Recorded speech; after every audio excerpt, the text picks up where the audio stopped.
BA में form भरनी एक टोकरी, तब जाके मिलल कहीं हमके नौकरी।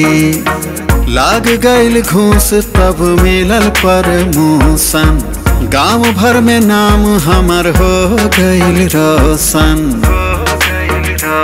बस तोहरा लेखा सुंदर एगो नारी चाही, एगो नारी चाही। हमरा पापा जी के दुल्हा सरकारी चाही, हमरा पापा जी के दुल्हा सरकारी चाही। फिर तो 20 लाख रुपया एगो गाड़ी चाही, फिर तो 20 लाख रुपया एगो गाड़ी चाही।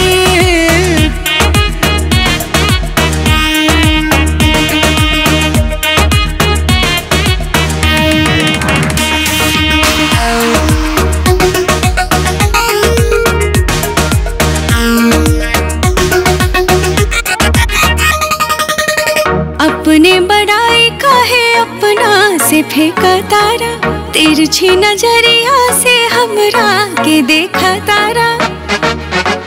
जब से कैले बानी हम तजवाइन, तब से अगुवन के लागल बाटे लाइन। खाली मम्मी के पतो संस्कारी चाही, संस्कारी चाही।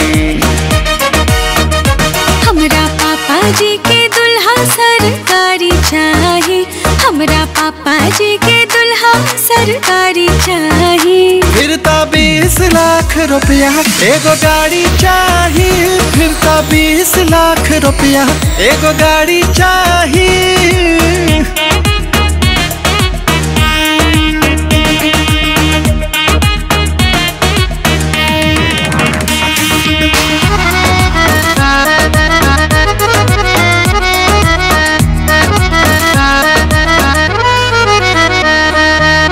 हमरो मम्मी पढ़ौले बाड़ी सिटी में, बहुते पैसा लागल बा यूनिवर्सिटी में। छोड़ा तिलक के देता बस खर्चा हो, ऐसन लाइब बारात हो चर्चा हो।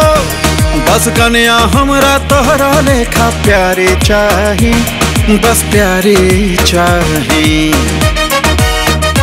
हमरा पापा जी के दुल्हा सरकारी चाही, हमरा पापा जी के दुल्हा सरकारी चाही। ना मनबू का, चलो नया ऑफर सुनो। नाही 20 लाख रुपया नाही गाड़ी चाही, बस तोहरा लेखा कन्या संस्कारी चाही।